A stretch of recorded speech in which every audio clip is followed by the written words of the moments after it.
We got all the details on the Panthers' new video board at Amerant Bank Arena, and we'll discuss that all here on the Locked On Florida Panthers podcast.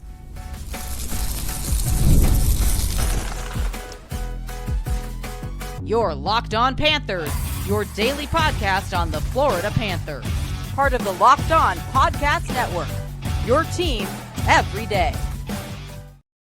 And welcome into this Monday, August 4th edition of the Locked On Florida Panthers podcast, part of the Locked On Podcast Network, where it is your team every day. Thank you for making the Locked On Florida Panthers podcast your first listen of the day. I'm Armando Velez from the Hockey News. You can follow me on X at Monoman12. Follow the show account anywhere you listen to podcasts and on YouTube. Today's episode is brought to you by Monarch Money. Take control of your finances with Monarch Money. Use code LOCKEDONNHL at monarchmoney.com for 50% off of your first year.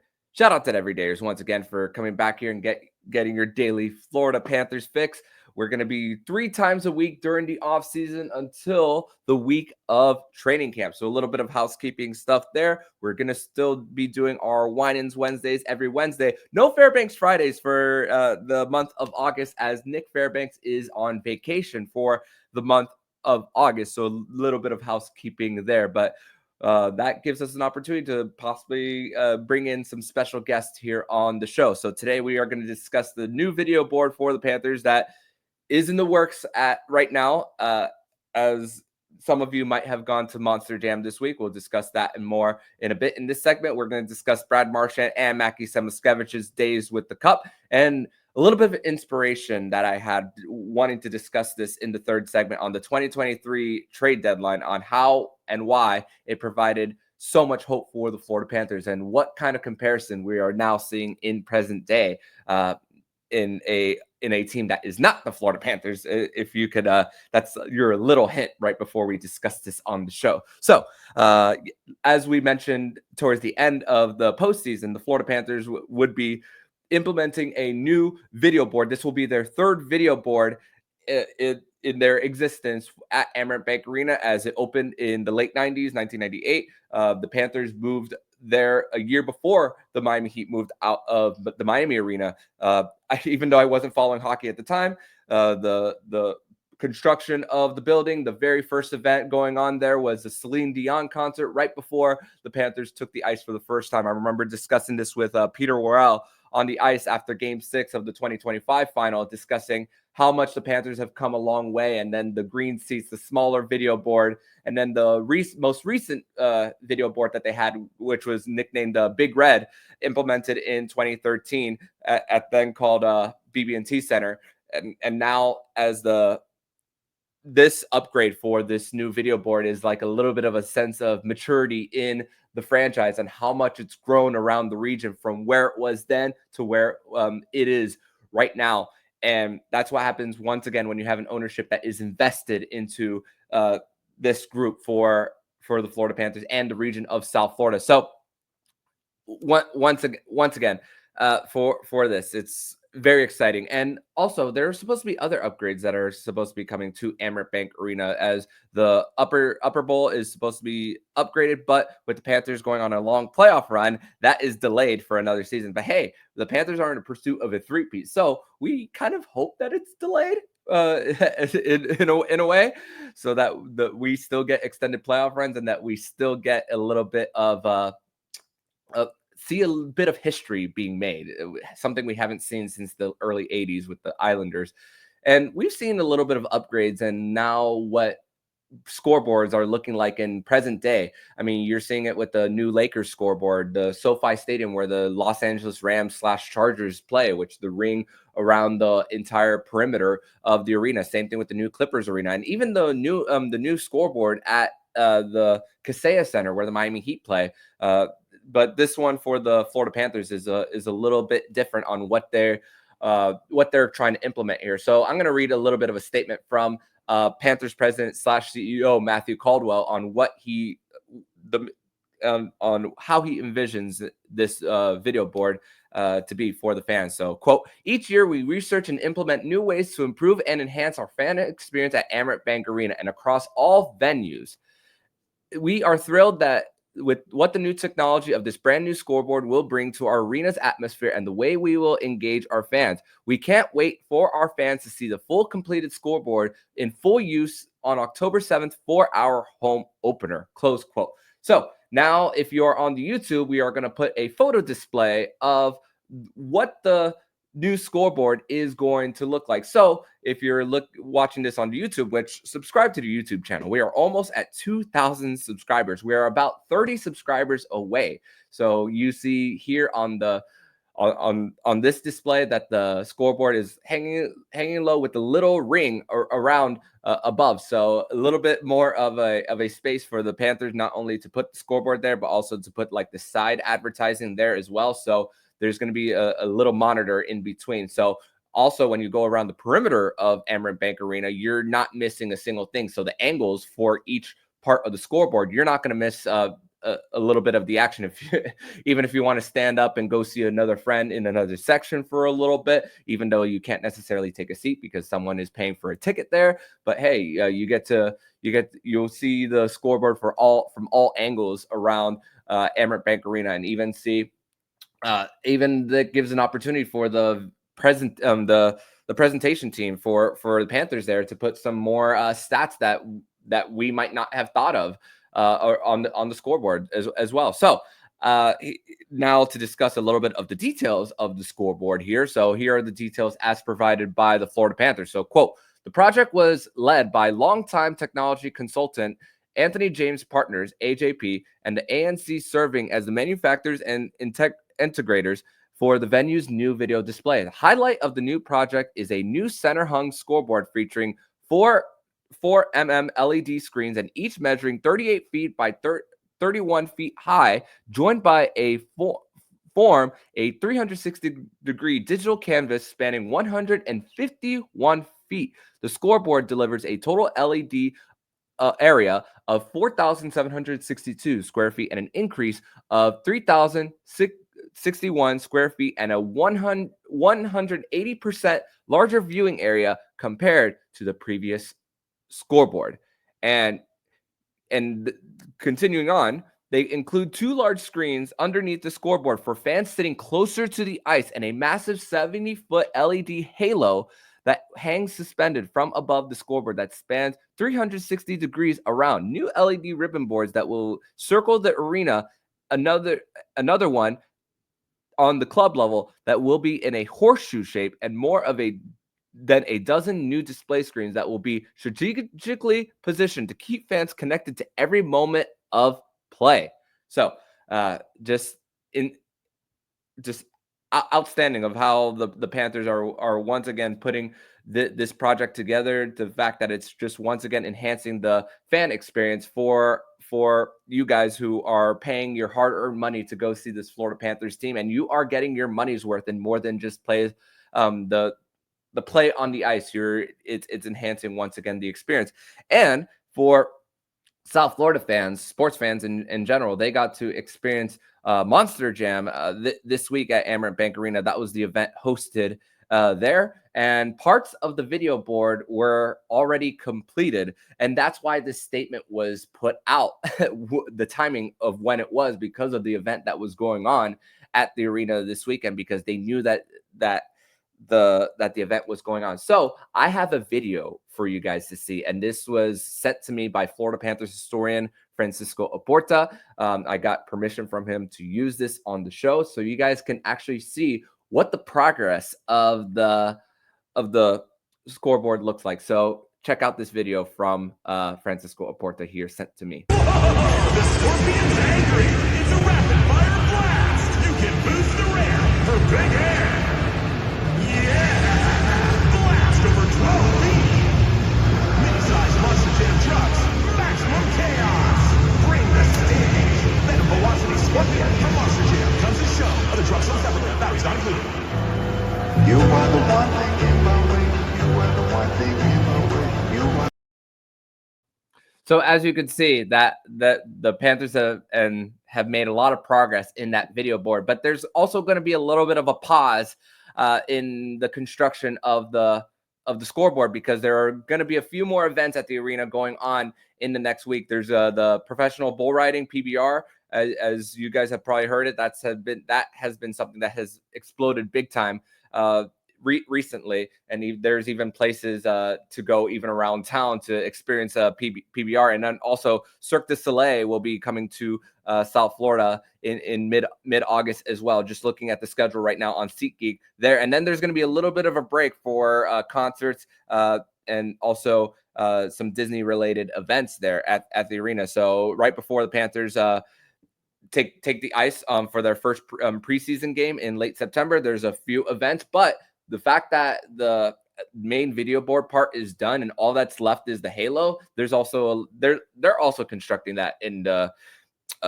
on the side right before actually putting it up. So I don't think personally that is going to be much of a delay. Also, I've been told that the banners at Amerant Bank Arena have been taken down.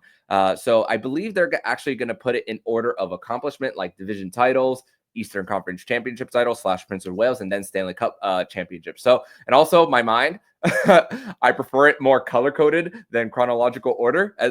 If you guys want to comment telling me what you prefer, comment down below. But that's just my preference there. So we're actually going to see a little bit of a change in the order of where the banners are going to be lined up at the arena. But coming up next here on the Locked On Florida Panthers podcast, we are going to discuss more about Brad Marchand and Mackie Samoskevich's day with the Cup.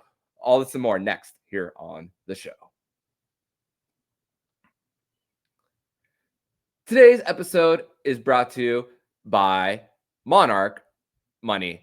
And ever felt managing your money felt easier? With Monarch Money, it can. Whether you're growing your savings or planning a big purchase, Monarch puts you in the driver's seat. It's like having a personal CFO, giving you full visibility and control over your finances. With Monarch Money, it's more than just a budgeting app. It's a complete financial command center. You can track all your accounts, investments, and spending all in one place. So in addition to managing your money, you start building wealth. And there are certain subscriptions that I had that Monarch Money pointed it out, like an additional subscription to Amazon Prime when my significant other already has a subscription to it. So why pay twice for it when you could just order on one? So thanks to Monarch Money, I was able to cancel a subscription and we were able to just use one, save money, 2 birds, 1 stone, everything there. So take control of your finances with Monarch Money. Use code LOCKEDONNHL at monarchmoney.com for 50% off your first year. That's monarchmoney.com, code LOCKEDONNHL for half off of your first year.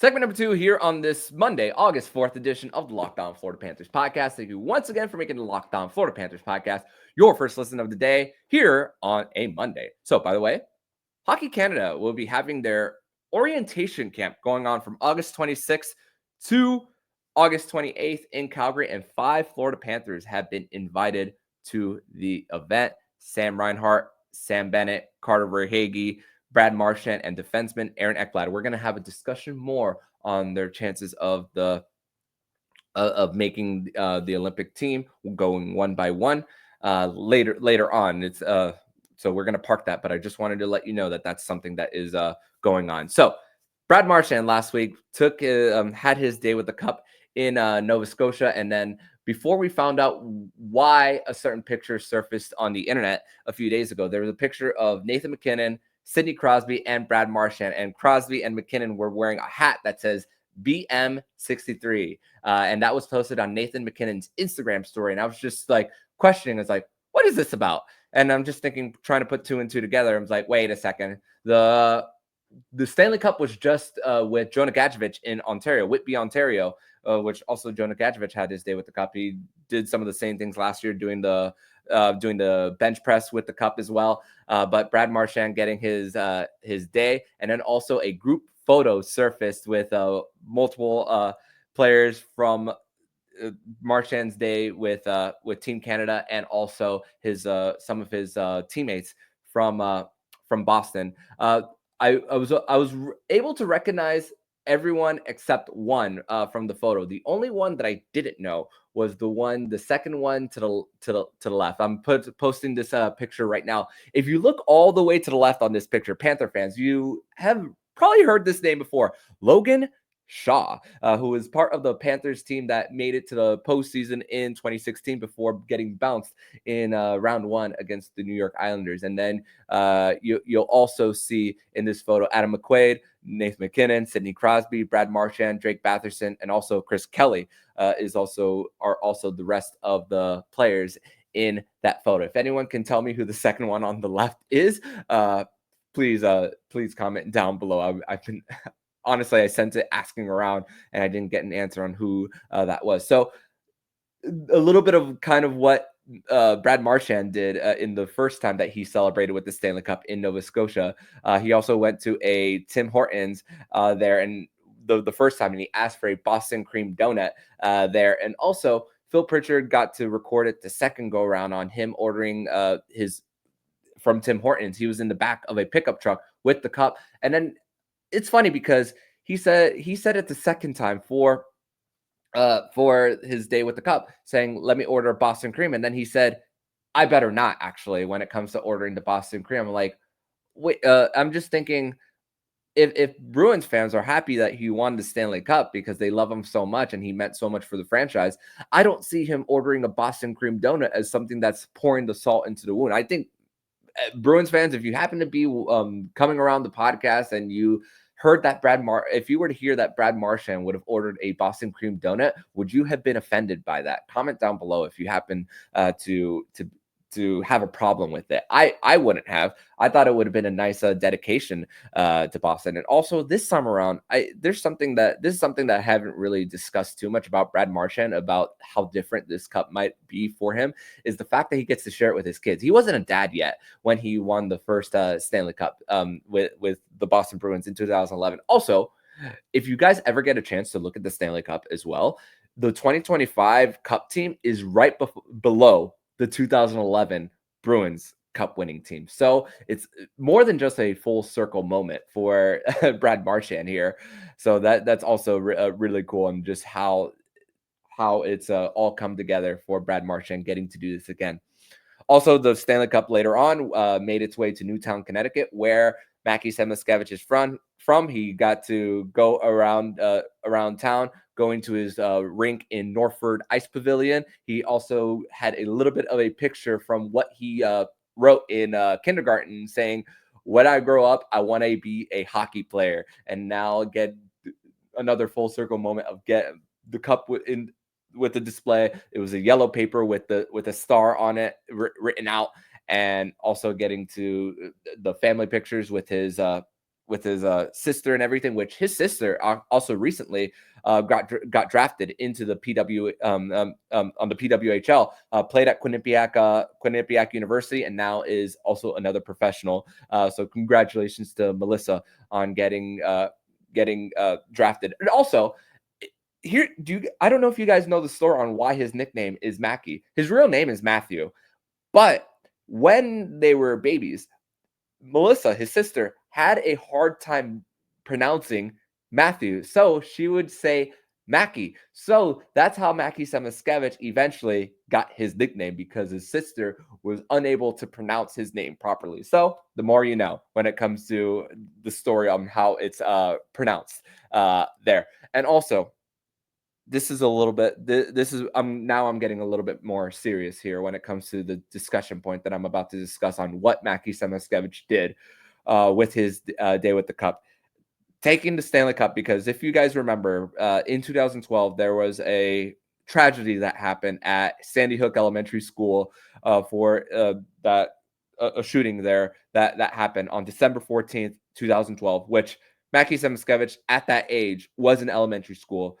And he was 10 years old when that event happened. I was a freshman in college during that event when those kids unfortunately passed away, were killed, excuse me, from that horrible tragedy. And the fact that he took that to the memorial, that it's a thing that is still a touchy subject in the community when you mention Sandy Hook Elementary School and him being from the same town.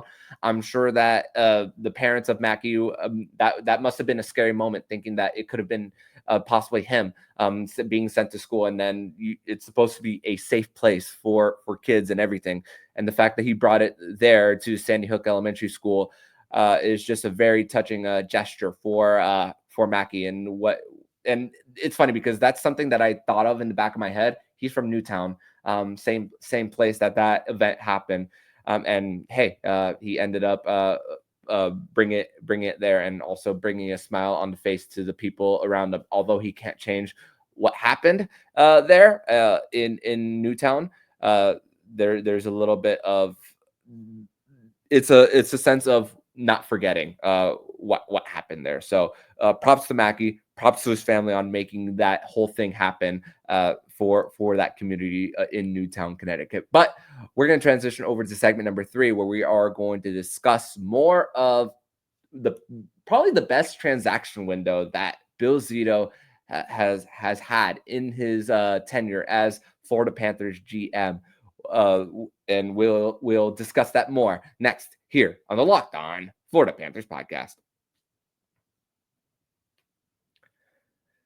Segment number 3 here on this Monday, August 4th edition of the Locked On Florida Panthers podcast. Thank you once again for making the Locked On Florida Panthers podcast your first listen of the day here on a Monday. So we discussed a few weeks ago on different moves that Bill Zito has made that has helped the Panthers get to back-to-back Stanley Cup championships. We talked about the move to extend Barkov, the bold move to hire Paul Maurice, Matthew Tkachuk, everything. But sometimes the best move is the ones you don't make. And this was inspired by what happened last week at the MLB trade deadline, when the Miami Marlins only made one move to soft sell as a team that is just right there, ready to compete, and the sleeping giant trying to wake up. As right now, the Marlins are 55-55, 500, and only 6 games back of the final wild card spot. And this kind of reminds me so much of 2023 Florida Panthers. There's a section of the fan base that wanted them to sell. There was a section of the fan base that wanted them to stand pat. And I was one of those fans. I was one of those fans that were saying, sell, sell, sell. The Panthers have shown no progress in getting to that level of playoff style hockey. But I was not on the train of fire Paul Maurice. I was not on that. There's a loud section of that online talking about it. And I remember January 1st, 2023. It was a game against the New York Rangers at home. Yaroslav Halak, who just recently retired, he was the backup to Igor Shesterkin, which Halak's best days came in Montreal right before they decided to put Carey Price between the pipes, which ended up being the right decision for Montreal going forward. But I remember the Panthers losing that game and thinking 9 games back of the wild card, it was going to be a tough position for them to even climb back.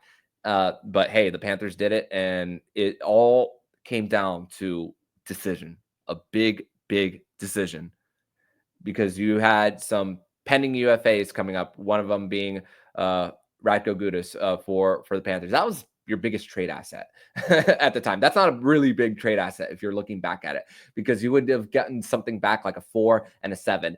And honestly, with the likelihood of most draft picks, especially after pick number 24, of them unlikely to make the NHL, honestly, that was a great gamble by Bill Zito looking back at it, because chances are if the Panthers were to sell off Radko Gudas at the time, though, that asset would have been used to probably buy someone later on. And that was my philosophy thinking of the Panthers and this group. And even before the season, because the fact that the Panthers made that trade for Matthew Tkachuk, they had so much buyout money on their books. Their defense core was depleted based on Mackenzie Weegar being part of that trade, and then having to go cheap and having Mark Stahl as your second pair defenseman. They couldn't bring Eric Stahl on his PTO because they were just in a cap crunch.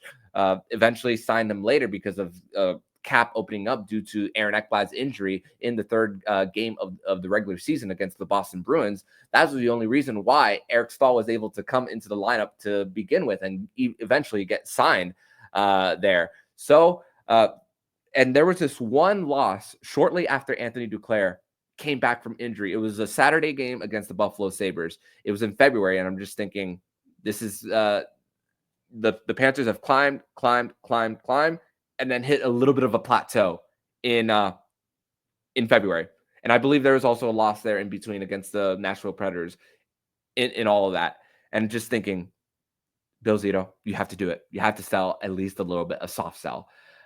But couldn't be happier to be wrong when it comes to looking back at that and seeing what's going on in 2025 right now with this Marlins team, and only trading away one piece in Jesus Sanchez, and also keeping some of the players that are still, by the way, under team control, and that they are still giving themselves a chance to compete. And Bill Zito making that move is probably the best move that the front office has made.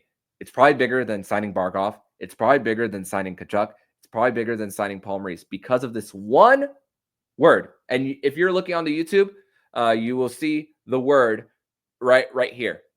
And it's the word hope. Sometimes that's all you need.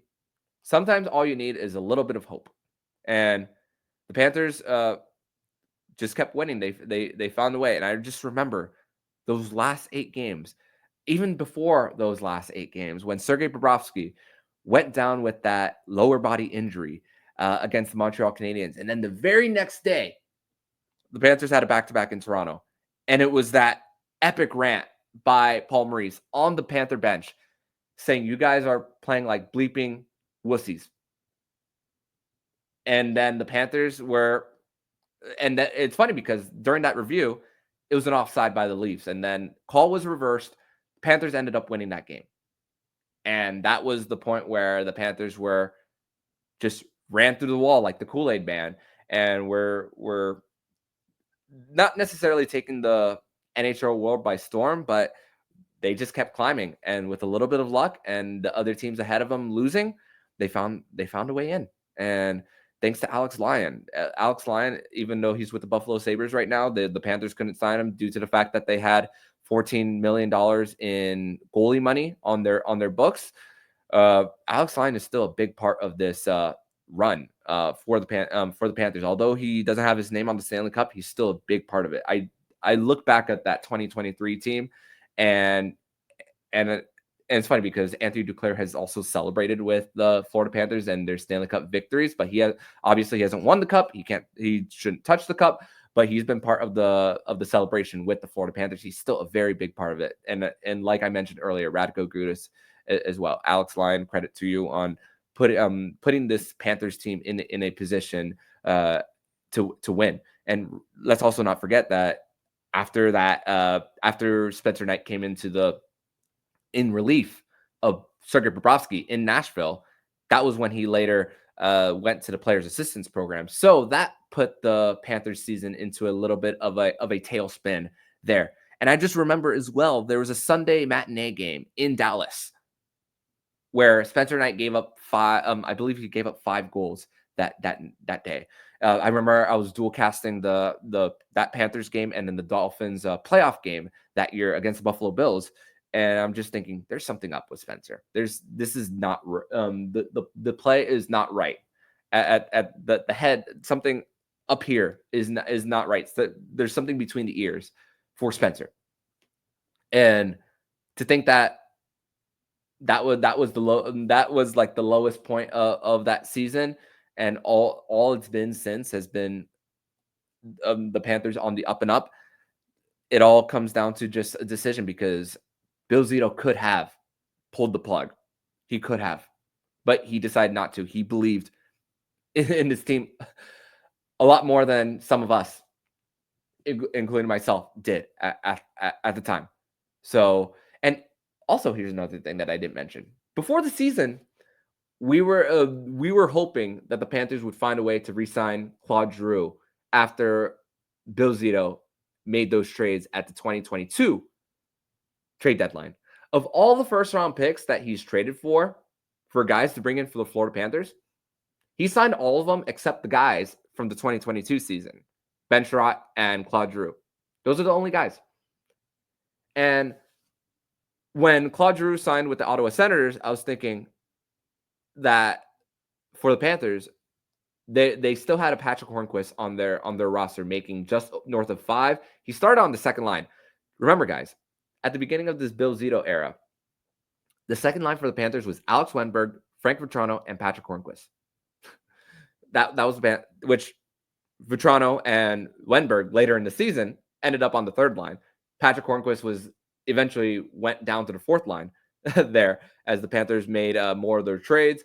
Jonathan Huberdeau was with Sam Bennett and Anthony Duclair, and Hornquist was losing a little bit of a step.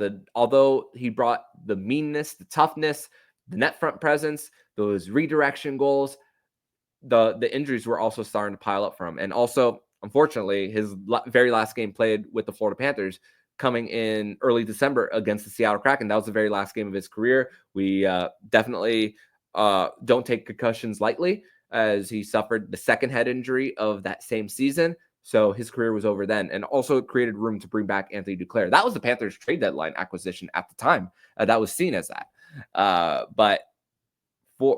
And I was thinking, man, you're gonna let a 30-plus-year-old player, a guy in his mid-30s who's lost a step, have you miss an opportunity to re-sign a guy who's although he is in his 30s, and Claude Giroux, but a little faster and gives you more of an offensive upside. You're going to sacrifice that, but it ended up being for the best, because Patrick Hornquist is still with the organization. He's still helping the Florida Panthers, and if you make that trade, there's a sour taste in his mouth, and there isn't that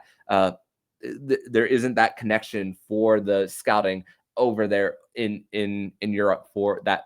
Patrick Hornquist is going to try to connect more with the Florida Panthers. It's more than just the Bill Zito drafting and making trades, but it's also the scouting department and the guys who go outside of South Florida to look at players from around the world in different leagues. And Patrick Hornquist's story about being the last pick of the draft, Mr. Irrelevant, just like Paul Maurice. Paul Maurice was the last pick of his respective draft. So there's also that little bit of relation that Paul Maurice understands. But that ended up being some of the best moves that Bill Zito made. Is all setting up for where we're seeing this Florida Panthers team being back-to-back Stanley Cup champions.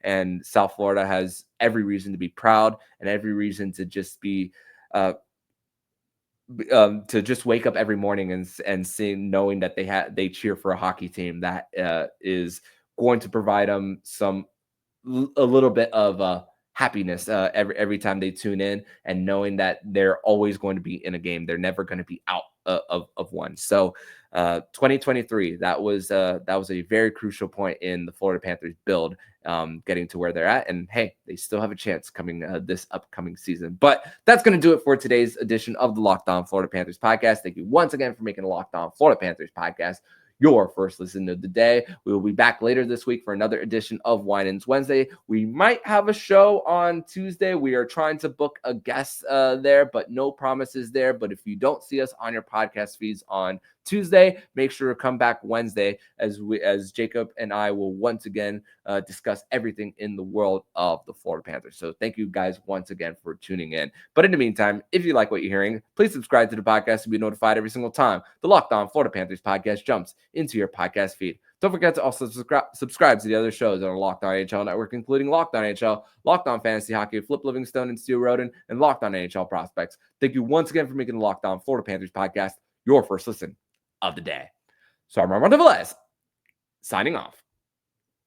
And you've been listening to Locked On Florida Panthers podcast, part of the Locked On Podcast Network.